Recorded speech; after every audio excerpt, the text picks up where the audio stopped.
reaction to abuse fascinating. Some of us, when we see it happening to somebody else, we are moved by compassion. We become convicted that we want to help. It bothers us. Others of us become irritated. We even go on the attack as if it's an offense against us personally. We begin to abuse this individual, maybe even. It's interesting to me, the wide range that there is to abuse. And it gets me to wonder why. Have you ever questioned the motive behind, say, a troll? Say that you put something out on the internet and you get a lot of crap back. I just saw a video of a young man who shared how he had seen somebody at a gym and he was intrigued by this individual and he was thinking about asking them to go out. And he put this out as a video, and apparently it came to the attention of hundreds of women who attacked him using even the puke emoji, saying what a dog and how awful and how nobody would ever want him and that he's so ugly.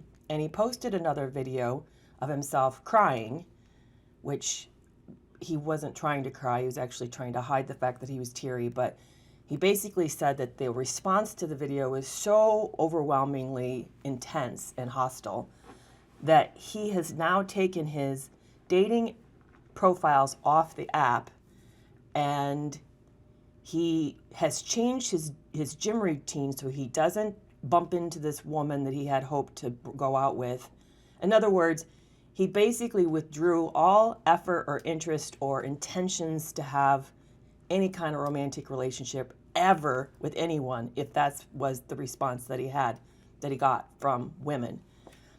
I've known, I know that my content tends to be about women's experience in this world, which then obviously it's about a lot of times about men, but it's also about families.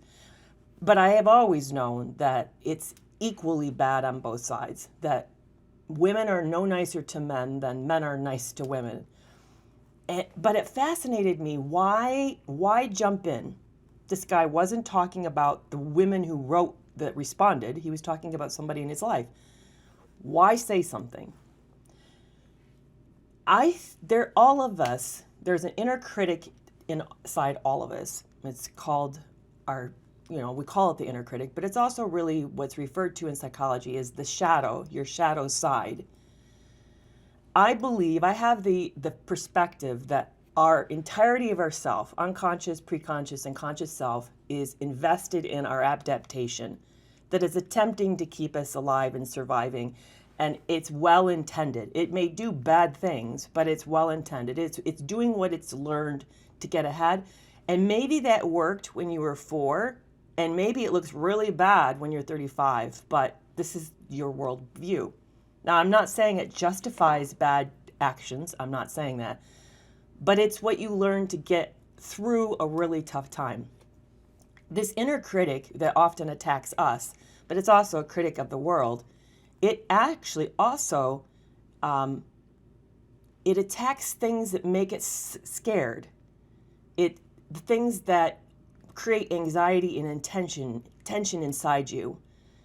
So if you're a person who's insecure about who you are and how people think of you, then when you see insecurity in someone else, you're going to attack that because you don't want to see it around you, because you identify at an unconscious level that you're not aware of, you identify with that vulnerability, you hate it in yourself, so then you hate on it when you see it around you. I think most of us don't realize how much of ourselves we're revealing when we respond. Yes, most of us, when we get hit with this kind of personal attack, we take it personally. But what we're really actually seeing is we're seeing this person's insecurity worked out on us. I wish I could remember that in the moment. I don't remember it because I, like everybody else, am in my own body, and at the time when it happens, it's upsetting. But it's really more informative about the one who's doing the attacking than actually the one who's being attacked. This guy is a neutral guy. He's an average Joe. He is definitely somebody's cup of tea. Definitely. And now that I've seen him emote, by the way, guys, any men on these, you want to touch a woman's heart. Now, be careful on this because I know that there are exceptions. But for a lot of us, to see your vulnerability, your soft side, the tender side, is a huge turn on. It makes you suddenly very attractive. And sure enough, this guy's account, I went and looked at the comments coming in. It's that one that where he was being teary had 58,000 likes, and there were hundreds of comments, and it was all in support of him. And I wasn't surprised because his vulnerability made him appealing. It made him very, very appealing. But I find that fascinating. So let me introduce myself, and then let's leap into whatever you're thinking about today. And I also want to make sure we talk about cognitive dissonance. In fact, I have my book open, Love You More, The Harrowing Tales of Lies, Sex Addiction, and Double Cross. I have my book open, and I wanted to, I'm going to read a little section of it where you can see how very confused I am, and the fact that the confusion is a sign that I'm experiencing cognitive dissonance. So I'm Dr. Kerry McAvoy. I'm a mental health specialist with over 20 years of counseling experience, but I'm also a narcissistic abuse survivor. And this platform is where we come together and talk about anything related to mental health issues, into narcissistic abuse, but anything you want to talk about that's related to mental health. So if you want to ask me a question, and I'm on both Instagram and TikTok at the same time, please put a thumbs up emoji so I can see it. And for those of you who are on TikTok, I now have a subscriptions. So if you become a subscriber of mine and I see your question come up, you go to the top of the line. So subscribers get first priority in asking questions, but also I'm going to dedicate a portion of one of the lives once a month just to subscribers. So once we hit 10, right now we're sitting at 5, but when we get 10 subscribers, I will do that. So anybody who's interested, make sure to subscribe if you really want to put your questions to the top. So Lindsay wants to know, how do you get yourself out of a depressive episode? That's tough. Depression is actually a mental health condition. It's something that happens to us. It's an illness. I once heard, I don't know if it's true because I haven't looked up the stats on it to know whether or not there is if this was valid. I don't know the research. Somebody else asked me a question that threw me off, so I'm gotten preoccupied with that. There's no sound. You can't hear me, Waverly. Can other people hear me? TikTok, let me know if you can hear me.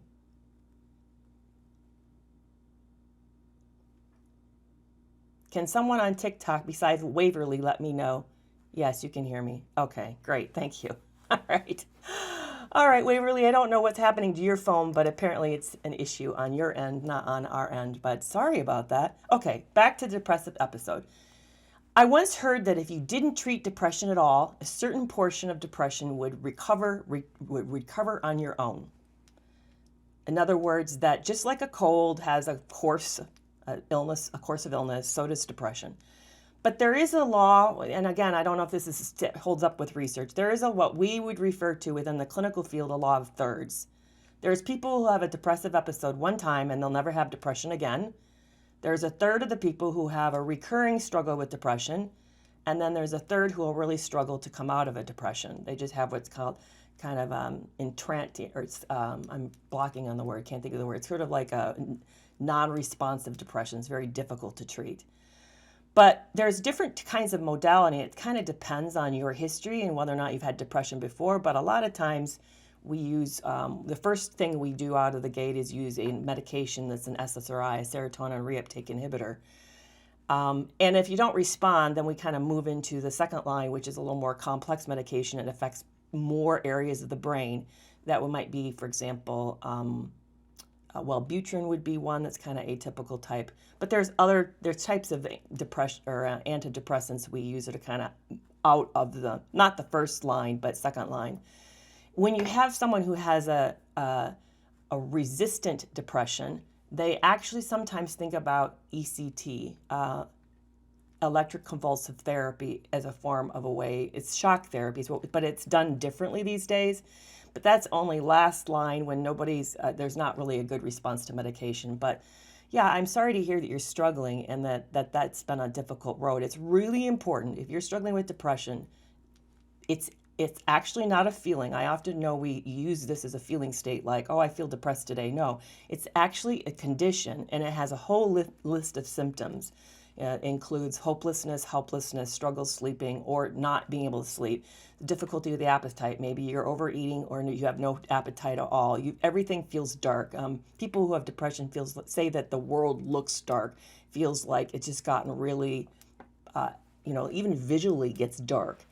They feel like there's no light at the end of the tunnel, and it's not going to get better. They feel really socially withdrawn. There's a low energy. They really struggle to have any energy. Motivation is gone. It's just it's a miserable place. It's a miserable place. So that's a little bit of what I know about depression.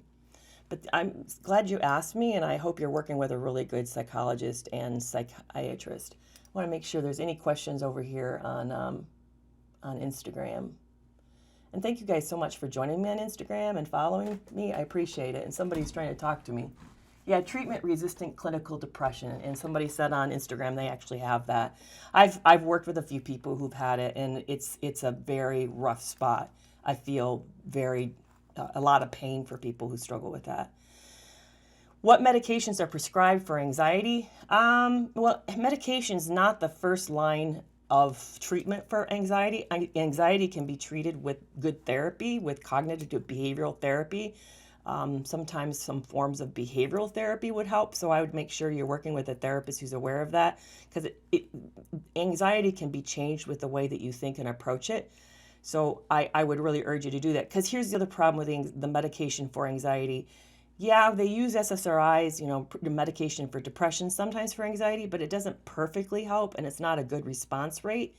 And the other problem is the ones that do help are actually addictive. They're habit forming, and then withdrawals from them can be dangerous, actually. You often need to be under medical care if you're on it for a very long period of time and for a high level. So I would make sure that you are under a good care of, a counselor, psychologist, as well as a psychiatrist.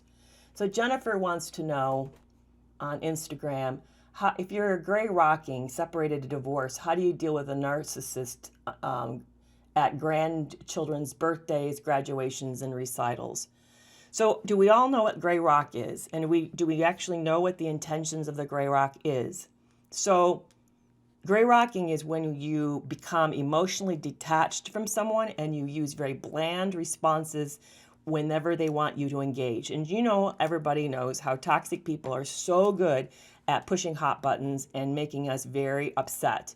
So they'll say something in a provocative way. It could be just even a statement like, yeah, you know how your mother is. She has to have things just her way. It could be just a dig or a sarcastic passing, or even like, oh, I'm getting to be just like you. I got to watch out for that. But they'll find some way to hurt you and to push one of your buttons.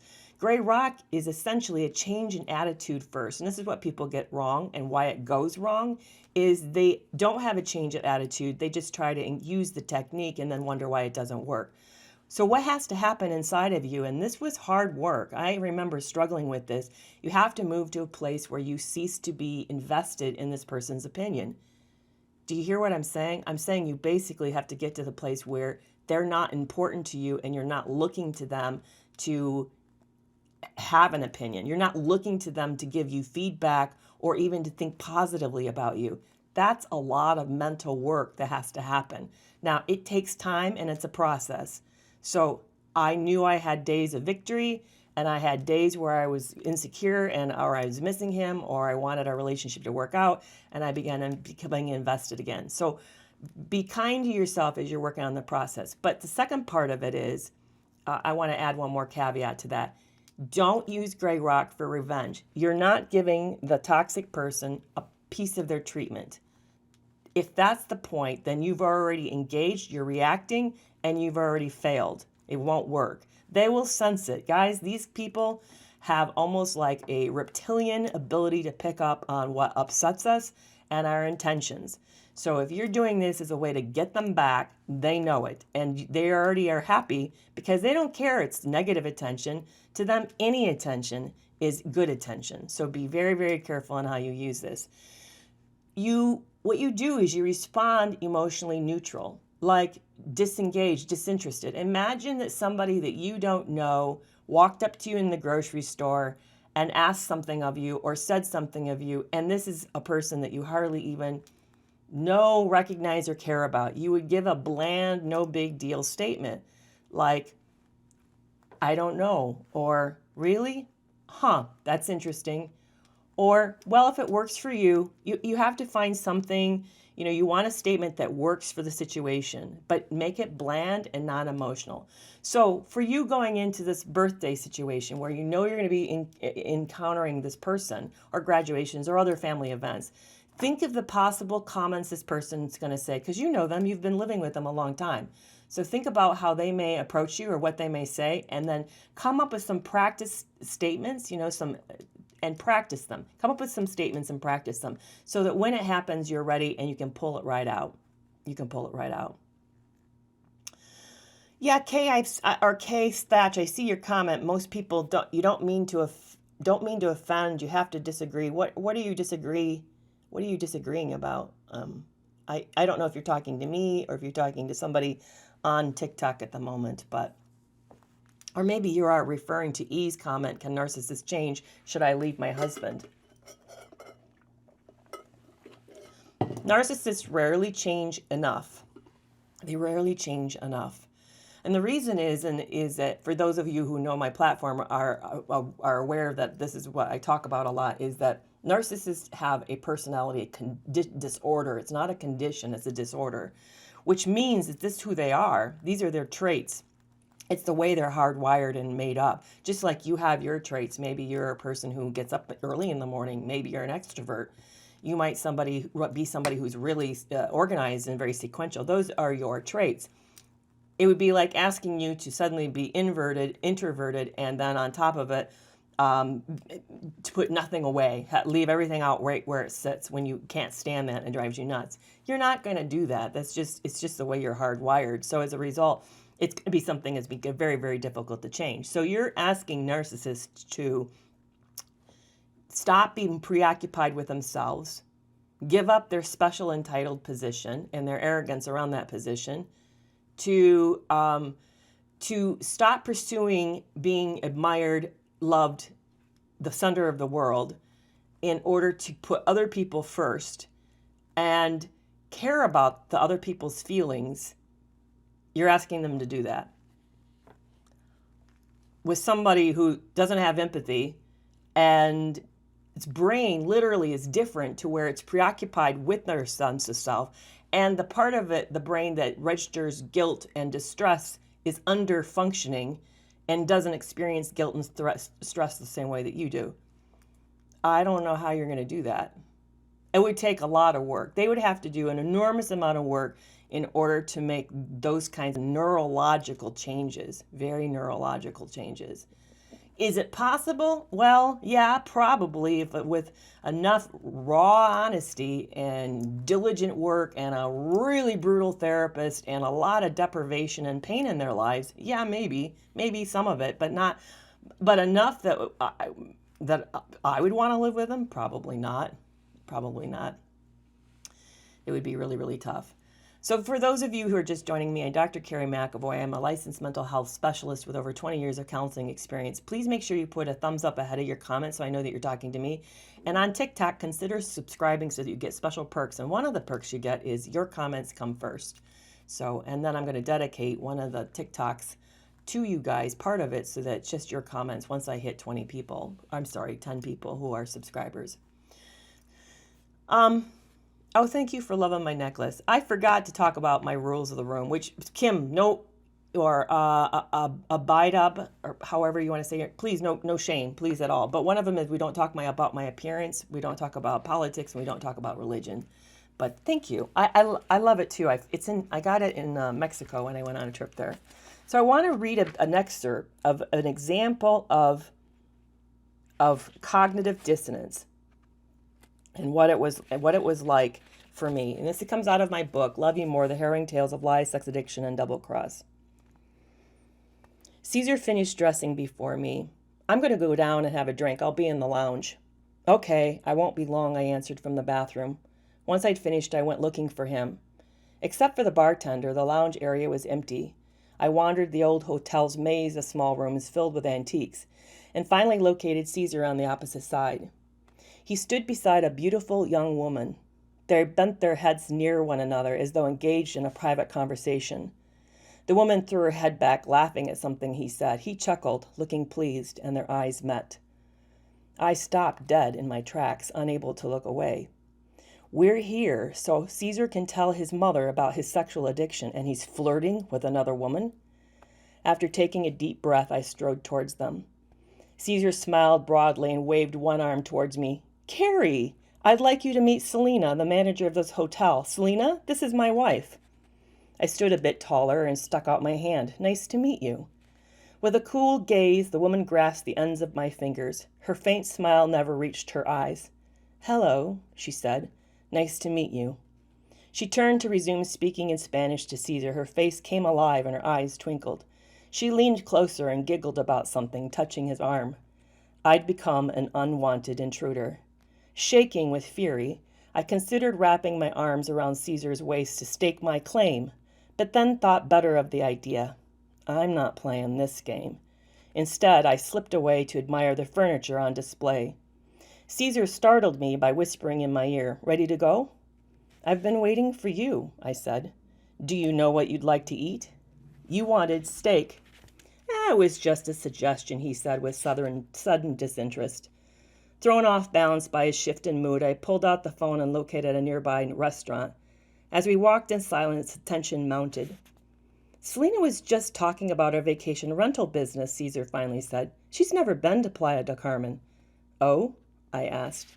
"She suggested we swap stays. We stay free at this hotel in exchange of her staying at one of ours," he said. "What do you think?" Why would a manager of a successful hotel in one of Mexico City's wealthiest areas be interested in staying in our condo? "It makes no sense," I said. "Frankly, I think the idea came up because she has the hots for you." "No, you're seeing things." Was I? "She stood too close, touched you several times, and didn't even have the decency to be polite to me," I said. "I am not seeing things, and frankly, you encouraged it." I squinted hard. "You were inappropriate, and I'm pissed you didn't include me more." "I don't know what you're talking about." Caesar's mouth fell open. "I don't buy that. You're not an idiot," I said, though with less certainty. Could I have gotten it wrong? The rest of the evening was quiet. So there's an excerpt that comes out of my book, Love You More, The Harrowing Tales of Lies, Sex Addiction, and Double Cross. And you can see there two things that are going on. Well, three things. One, he's acting out, obviously.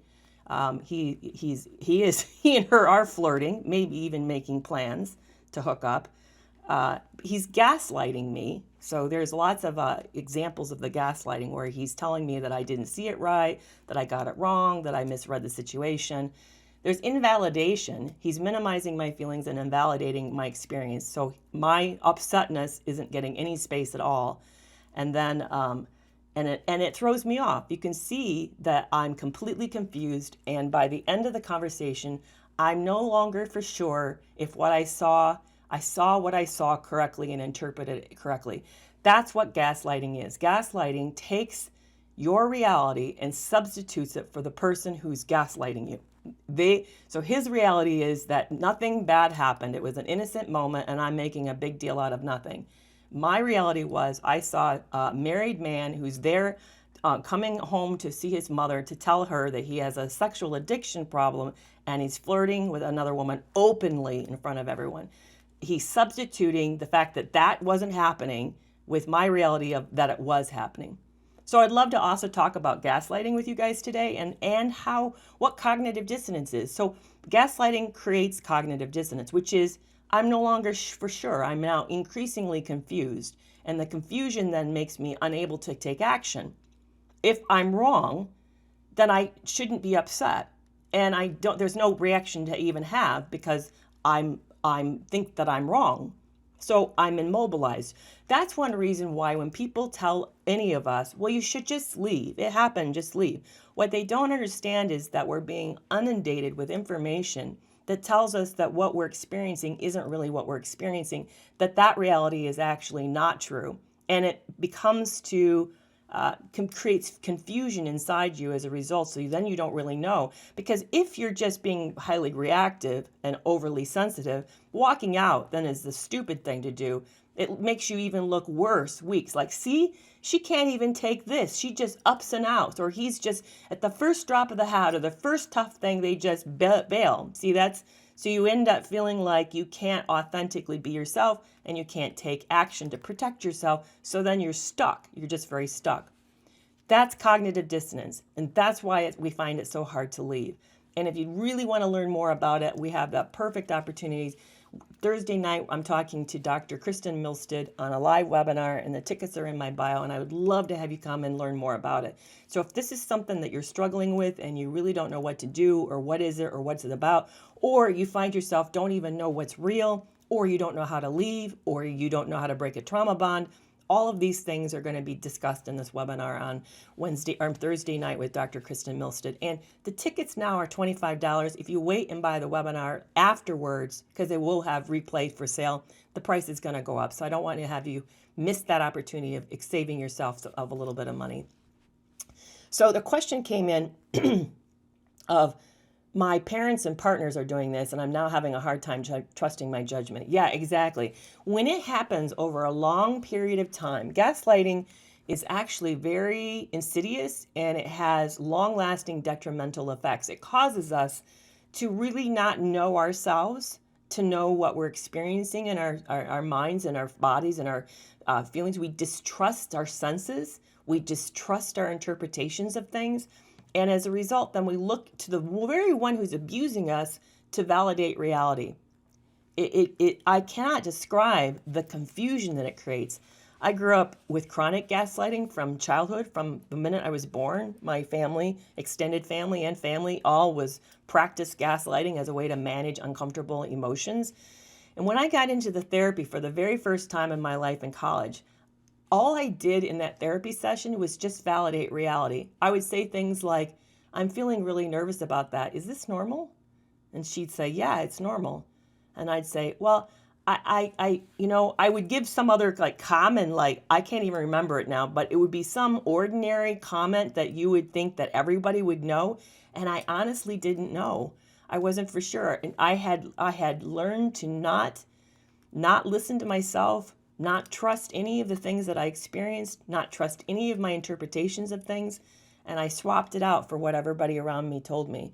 And here's the other part that's super sad about this, is that when you start to do this on a long-term basis, when you begin to distrust yourself, you draw in people who then want to do that to you, who like that control. They see you as sort of a vulnerable opportunity, and then they move in on you. So you end up then being surrounded by more people who gaslight you, and it just becomes this perpetuating cycle. Which again, I get kind of angry when people attack gaslighted victims or abuse victims and say it's our fault. What they don't appreciate is that this has been, for many of us, it's been brainwashing, chronic deprivation connected with new information. And in order for you to survive the environment, you finally capitulate and give in and then buy into their reality.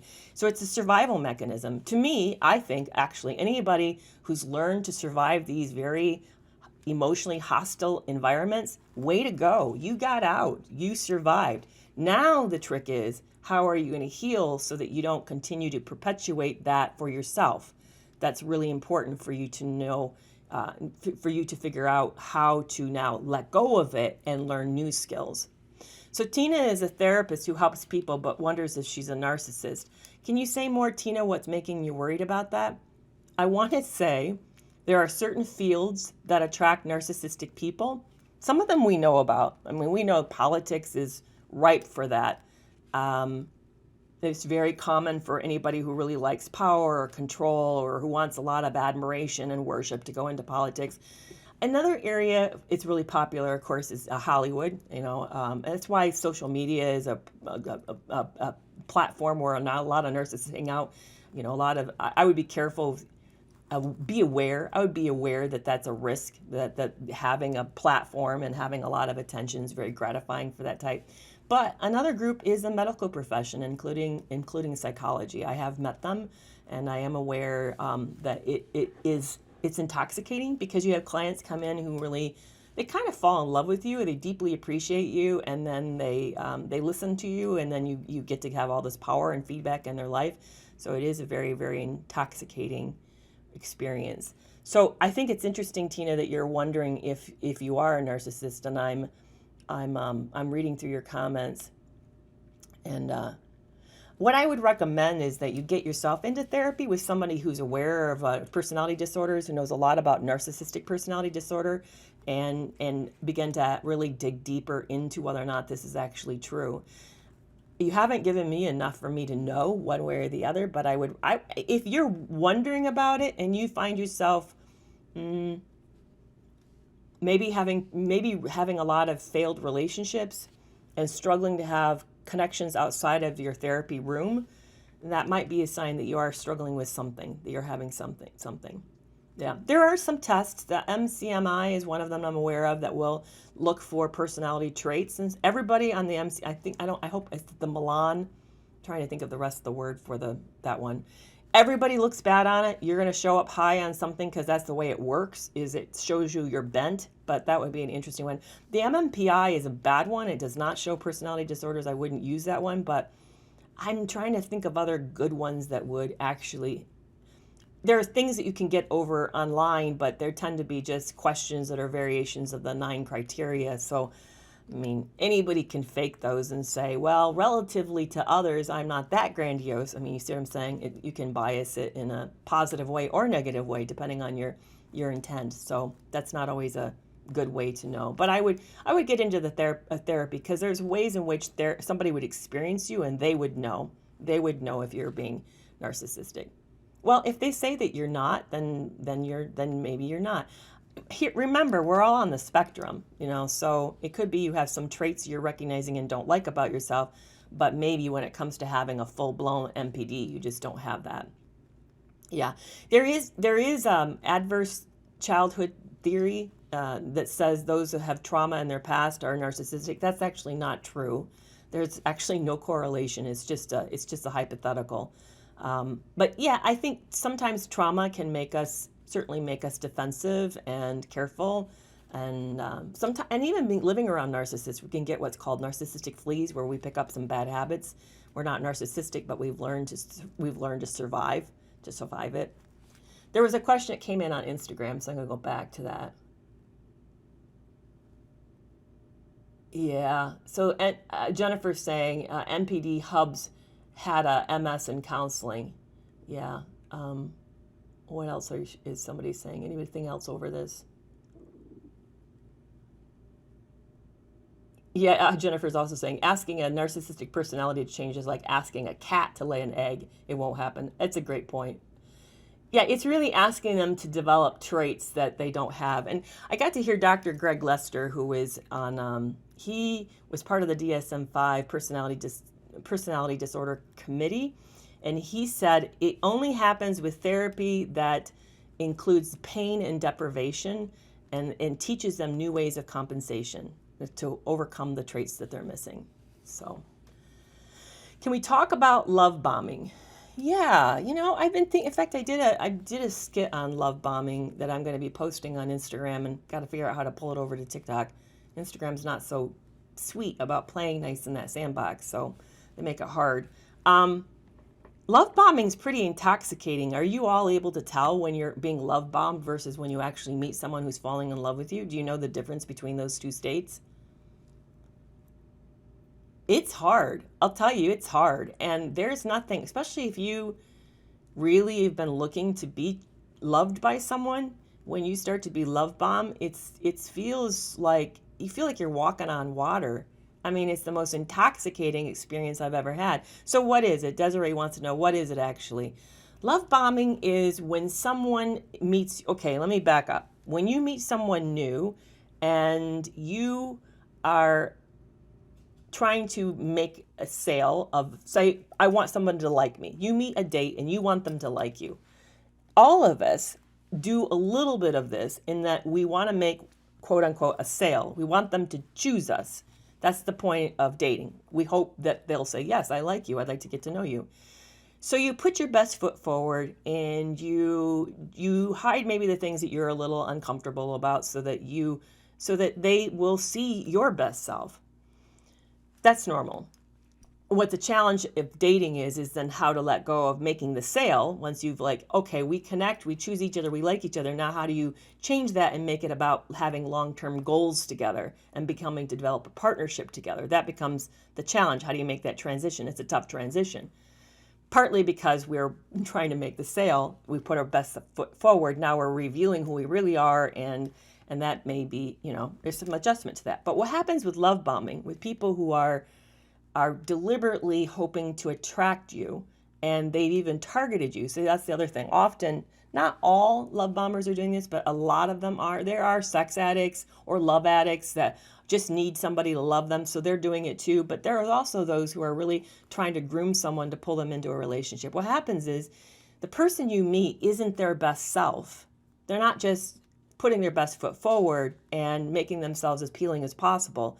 They're actually presenting you with yourself.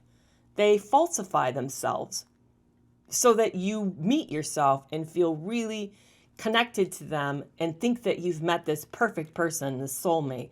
I was not a believer in a soulmate. If you met me pre this last relationship, I would have said it was a bunch of hooey. I didn't buy it. I knew it wasn't true. But yet when I met him, I suddenly began to become a believer about it. I actually said, oh, I think I met my soulmate. I didn't think it was real, but possible it is. And the reason is because we all inherently want to meet ourselves. We have this longing for this twinship, this sense of someone who totally gets us and understands us. That's you. The only person who would ever feel that way about you is you. So you love to meet this person. And some of them intentionally know this, like consciously know this, but some of them don't. So I wouldn't say this is true of everybody. But regardless whether they're doing it on purpose or not, they've learned to show up and present you with yourself. They do three things. They mimic you, they mirror you, and then they parrot you. And those are three different things. Mimicking is that they would say back, they would copy the way you do things and do it the same way. Mirroring is to reflect you. So say if you're kind of in a sensitive mood, they would reflect sensitivity back. And then parroting is they say what you're saying and they say it back to you. So for example, you're in a certain kind of music or you know a certain band, they suddenly know this band and they're big fans of them too, and they can tell you stories about it. So they actually tell you what you want to hear. They regurgitate the information that you just gave them and give it back to you. And you think, because you hear this, that you've met somebody just like yourself. That's what I thought. What I heard was somebody who was kind of spiritual side, had kids my age, had similar retirement ideas, same values as me, enjoyed some of the same things that I enjoyed. That's what I heard. And I kept thinking, wow, I actually in my mind saw like a list of qualities and it was check, check, check, check, check. That's what it felt like. And I remember actually thinking in that day, I have never met somebody more compatible. That's what I remember thinking. Well, yeah, I met myself. That's why it was so compatible. I had no idea. So that's what love bombing is. Now, okay, let's admit this. They're not really showing up. You just met this fantastic mask that developed based on you, and it's a lot of hard work. In fact, I remember when we were dating and engaged, my ex would have deep, dark circles under his eyes. He looked exhausted. Keeping up this facade of being somebody that you're not. Can you imagine if you were like acting and you had to be on? Like those undercover, that's what those undercover are doing. It's a lot of hard work. It's a lot of hard work.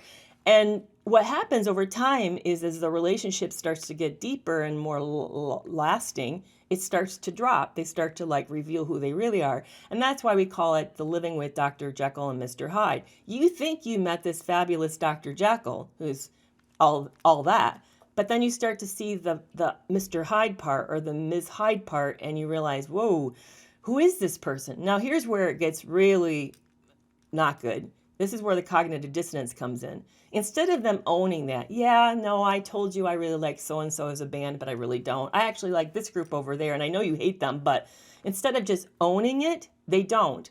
They gaslight you, and say, oh, no, that wasn't me. I'm really like this. And then they kind of go back to the love bombing again. It's to lull you into thinking things are okay and thinking that you know this person and you really don't know this person.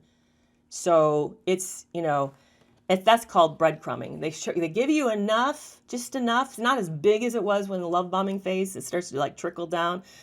There's a really great video put out by Sinful, Cynthia. What she did was she said in the beginning, they hand you this whole loaf of bread and say, here, and it's all wrapped up with a big bow. And you're like, oh, thank you so much. That's the love bombing. And then when you get in a relationship, they hand you a few loaves. And then they hand you just a slice of bread. And then before long, when you're really into the relationship and they're getting close to discarding you, they hand you a crumb. And by then, you've been trained to live on less and less and less. And you're like, oh, thank you for the crumb. That's the most, really touches me deeply. And on the other hand, it's essentially nothing at all. So that's what whenever mine had been up to no good, usually, here's what would happen. And I didn't recognize the pattern. But interestingly, my unconscious mind recognized the pattern. And I began to be triggered by it. So I recognized the triggering first. So what he would do is we would go into a weekend and we would have a fight. And I now think those fights were staged. I don't think he would bring up an issue late at night and we'd have a fight. And of course, he would storm out and stonewall and be gone until early hours of the morning. Convenient. It's a Saturday night and he's gone till the early hours of the morning. Wonder what that's all about. So Sunday would come around and he would get up and take me out for breakfast. And then we would go walking down the shops and he'd see something really expensive and say, wouldn't you like that? I think that would look really pretty on you. And then he would go buy this expensive item. I came to recognize, because I started to shake, down the road as the relationship started to get a little older, my hands would shake. He would take me into these stores and my hands would start to shake and I'd get this funny panicked feeling. I realize now that I was recognizing that he was trying to breadcrumb me, pay me back for that he'd done something really, really awful to hurt me. And so my conscious mind hadn't identified it. That's, again, that cognitive dissonance, the confusion that you live in. But yeah, it was very, very, very toxic. Oh, thank you so much, Dark Cowgirl, just subscribed. Thank you. I appreciate that. It means a lot. So, and if you have questions, I will make sure your questions come up to the top. Yeah, it is crazy. That love bombing is crazy. And as I said, not everyone does it purposefully, but it is toxic. It's always toxic, whatever happens. So Dark Crow Girl, what's going on? What do you need help with? And I'll watch for your comment to come in while I keep talking. Yeah, it is, but it is essentially crazy. I think some people, those who are more kind of insecure and addicts, they end up, they just feel like they need that, and they go look for it here and then look for it here. They have like a fantasy of it's going to be this perfect relationship. Well, no one's perfect. Everybody's human. And then they burn through it. The feelings disappear and they go pursue it again. So some people, it's not intentional, but it's always toxic. The seminar is on Thursday night at 6:30 Eastern. Yeah, 6:30 Eastern Standard Time. You can still buy tickets. We still have room. We are filling up. I'm so excited. We have, we're nearly hitting our goal. So but you want to jump in, please make sure you get your tickets for the live webinar on Thursday night with Dr. Kristen Milstead. It's called Why Can't I Just Leave? She also wrote a book with a similar title. Dark Cowgirl wants to know, why do my ex say he knows he's a narcissist and then wants to remarry? So chances are, my suspicion is that that's what we call hoovering. It is. So here's the mind-blowing thing. We talked about, you can get tickets in my bio, Delana. It's right in my bio. So you could click on the link tree bio. It will take you right there, and then it's one of the options to buy the tickets. But yeah, please get tickets, guys. This seminar was for the me that I was in this book. It's for anyone who can't figure out what's going wrong and knows something is really wrong. Or you're out, but you don't know why you can't get over and move on. But let me jump back to Dark Cowgirl's question about why do I feel this pull to get back into it. Yeah, he's love bombing you again. And what happens with people who have personality disorders is they don't really see people as people. They see people as objects. Like they collect cars. Say that you know somebody who collects cars and they have a warehouse full of them. And they sometimes go out there and they pull off the dust cover and they admire this car and they really love it. Maybe they even have fantasies of what it would be like to drive, and they do drive it around once in a while. That's how they view our relationships with us. Even though they've moved on to a new supply, new people, new relationships, in their minds, they own you. You are still part of their life and you're still somebody that's significant. Mine stalked my online accounts, and interestingly enough, I was able to see which blog articles he read the most. Mine would read anything that I would put out there about dating. He was desperate to know what my dating life was like, and he would like stalk me around those issues. Why? The guy was in another relationship, somebody supposedly he loved, so why in the world would he care what I'm up to? In fact, he said he didn't like me, so why would you be preoccupied with me? See, that's what I'm saying. It's not rational, it's an irrational thing. So my suspicion is that's why he's back. There's something about what's going on either for him, he's in between people and he's feeling really lost and lonely, and he's not dealing with his boredom, his emptiness, inner emptiness very well. So he's come back to you, or he's idealized your time together. He's forgot the reality of it, that you're an ordinary person. But there's something about it that or maybe you're doing well. It could be that you've started to do well. He sees that. He thinks that he's missing out on it and he wants suddenly back in your life. But let me tell you something, and this is what I learned the hard way, because I have been hoovered. I did take him back, and it gets worse. So that's what will happen is when you take people back who've hurt you, they don't see it as grateful. They don't say, oh, wow, I can't believe this person has forgiven me for all these horrible things. No, that's not how they see it. They see it as you've now written off and are tolerating all the previous abuse. It's like you gave an approval stamp to whatever he's done to you before. And what happens is now he respects you less, thinks of you less, and he will do it worse. Please hear me. I'm going to right now ask everybody on TikTok who's been hoovered, put your hand up if I'm telling the truth. This is what happened to you. Put your hand up. It's what happened to me. It gets worse the next time around. Yes. So please, I want to warn you, don't. Yep, see, there it goes. There's the hands. It gets worse. Please be careful. Please be careful. Is there something that you can, what you want to do is you want to get to his motives about why he wants you back. And I guess I want to ask you a question, a very tough question. Why does it matter? It doesn't matter. There is not a good enough reason. There isn't. And even knowing the reason won't change your confusion. I know you end up thinking it's going to make you have a better decision about it. No, the decision has to come from within you. The decision is to know that this puts you back in danger again to the same abuse that you were. And let me also tell you this part. It's no easier breaking a trauma bond the second, third, fourth, fifth time than it is the first time. You know how hard it was to get out the first time around. It will be equally hard to get out the second, third, fourth, and fifth time. It's not any easier. Yeah, I get that. Co-parenting does make it tough. It's very hard when we have to co-parent with toxic people. There are apps that can help get us distance from that. Learning to do gray rock really helps to get distance from that. Chances are, this is going to be my guess, just based on what little bit you said, my guess is that he's seeing your life come together. You're getting healthier. You're looking better. And he wants to be a part of that. So that's why he's now asking to rejoin. But this is about him. Because think of this. If somebody was really healthy and they knew they fucked up things with you and the family and the kids so bad, why would they want to come up and put everyone through that again? Because if he was brutally honest with himself, he knows he's not that healthy. And he knows he hasn't changed that much. So he's not being honest with himself. He's being deluded. He's fooling himself first. And he doesn't care enough of what he's putting through his own kids to think he's going to do it again. That's right there. To me, he's failed, because a humble person who's taken ownership would work really hard on themselves a long time, learn how to show up as a good father, and then through time work his way back into the family. This to me just sounds like another form of ultimate selfishness. Just selfishness. And because we're good people and we're sensitive and we want kids to have two parents, we get blinded at all this and we miss the point that that is just more selfishness on their parts. I'm glad you asked. It's really important, and we are bringing up some really important points. We often don't talk about what does healing look like. How do we recognize it? I can tell you, hoovering is not healing. Hoovering is more of him acting out his needs. He's not considering you or the family at all. And I saw I got another subscriber. Thank you so much for that. I really appreciate it. I'm jumping back to make sure I didn't miss anybody.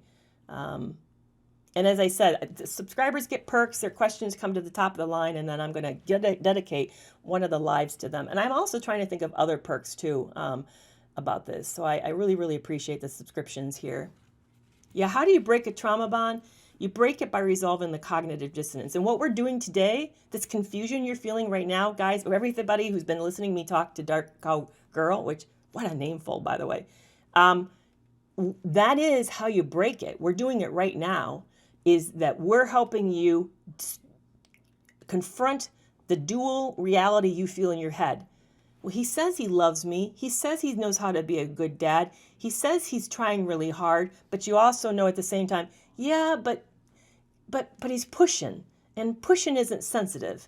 And I don't really see a lot of change in his life, so is that really change? Or maybe I'm just like, wish it was change.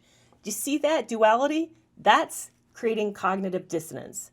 That confusion then cause you not to know what's real, and then that creates fear, which then creates the connection. That's how this works. So to break the connection, you have to break the delusion. And that's why we're talking about, like, be careful, look for these things, ask these types of questions, so that you can make sure to really, like, break all of this. Yeah, and the stop loving him part, for me, it took time. It took time. I don't know how many of the rest of you. I would love to, why don't you guys put how long it took you to get over somebody that you loved? I think for me, it probably took 6+ months after the relationship was over to stop feeling love for him. Finally get it to a point where I forget this person. I actually even forget the marriage happened. I was married 2 years. I knew him for 3 years, but sometimes for me, it's like, it feels like a dream, like it really didn't happen. So I want to tell you what I found help. Writing the book really helped me a lot. So that's why I recommend journaling.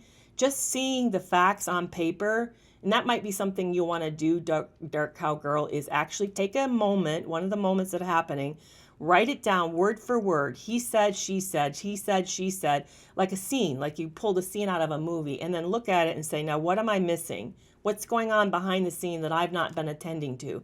How was I feeling when that was happening? How did he was making me feel? What kind of feelings did he want me to have? I mean, just by doing that, it's amazing the things that you'll see that you often don't see, because these moments happen so fast. We miss all of this. We really miss it. And then as a result, we don't take care of ourselves because we don't realize that we're in not a good situation. Yeah, Brittany's talking about a book right now, a really helpful book to talk about emails and text messages or social media posts, how to handle like toxic responses. It's called BIFF. It's BIFF, BIFF. Brief, informative, factual, and friendly. Oh yeah, brief, informative, friendly, and firm. That's what it stands for. Brief, informative, friendly, and firm. It's a very good book. It's short. You can see it's short. And it's written by Bill Eddy, E-D-D-Y. And it's very, very helpful in helping you help you figure out how to respond, especially when you're being triggered. I'm going to give you one more thing today, and then I'm going to wrap it up today. That's on Amazon. You guys can buy this on Amazon. It's also I have a resource list. If you go, again, to the link in my bio, I believe, it will take you to my resource list. Please ignore the banner. I got to get a new banner. It's kind of ugly at the moment. But I have a whole list of books that I recommend, and it's on the list. So it's on the list. Yeah, it's actually a book, Brittany. Yeah, it's written by Bill Eddy. But I had a thought that I was going to end you guys with today. What was my thought? Shoot. I don't know what it is anymore. So, yeah. Let me see if I can find another good point to end with. How do you okay, this is a good one, because I've been asked a lot this lately. So I want to, and somebody over on Instagram is, can I write down, M. Muska, write down what? The name of the book? It's BIFF. And if you go to the link in my bio, there's a resource list, mental health resource list with all my favorite books on it. So let me take this last question as kind of a really good question to end, because I'm being asked this a lot, and that is, how do you find a good therapist or a good coach? Because is a lot, and I'm hearing more horror stories, guys. The more that I talk about this, the more horrified I am getting, because there's just a lot of bad therapy out there about narcissistic abuse. Interview them. You must see therapists as on the same gradation as good as bad as you do anything else. There's good cars and not so good cars. There are restaurants you love to go to and serve really great food, and there are restaurants you wouldn't go and eat at all. You need to view therapists in the same way and coaches in the same way. And it's very important that you have a consumer mentality where you go in and you interview them. And here's some questions that I really urge you to ask when you go and you're looking for a therapist. Yes, Tina is right. It's like dating. You need to approach it like you're dating. And not that they're bad therapists. It's just not every therapist is trained to deal with every situation. For example, I never dealt with trauma. When I was a therapist, I didn't do sex therapy. I didn't pursue ADHD clients, and I didn't work with trauma clients because I knew I was a trauma client myself and that I was too close to the topic. I don't feel that way today, but I did feel that way at the time. So these are the questions that you need to ask. Ask them if they are trauma informed. Have they done any particular extra work in trauma around all of this to know what trauma informed is? Are they familiar with the word betrayal trauma? Betrayal trauma. What's their opinion about codependency? And that's a trick question, guys, because if you have been on my platform much, then you need to know that I say that codependency has to do with addictions, not with trauma. Or it may come out of a very toxic family, but it doesn't happen because you're in a narcissistic abusive relationship. That Sandra Brown study found that is a myth. So if they say, oh, well, anybody who's in an emotional abusive situation, they are codependent, people-pleasing people, then to me, they have failed. They've failed the test. And then finally, ask them what they know about narcissistic abuse. Are they familiar with the terminology? Do you know what hoovering is, and love bombing, and breadcrumbing, and all the other words that we use here on social media? Ask them if they know that. If they don't, then you have somebody who doesn't know, and chances are they're going to gaslight you. They may not mean to do that. They may be well-intended, but they're going to say things that are harmful, like, well, it takes two to tango, and if you're in a difficult relationship, that means that you have your portion and you need to look at your portion. No, what they're not understanding, and this is research-based, that toxic relationships actually cause a deterioration in the person who's being abused. It causes you to shift from your high-functioning self that you once were to a person who's now insecure, shaky, and doesn't know what's real. That's the effect of being in an abusive relationship. So please be very careful with this, very careful. All right, guys, it was so wonderful hanging out with you today. I will be back with you on Thursday. Don't forget to get your tickets for Thursday's webinar. It's in the link in my bio. And thank you so much for those who become subscribers today on TikTok. I love it. Thank you so much.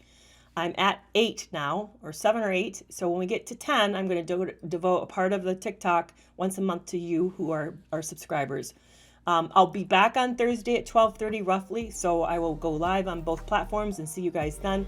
And right now I'm going to head over to YouTube, where is a former replay. And thank you so much, guys. You guys are awesome. I love and appreciate you so much. Bye-bye.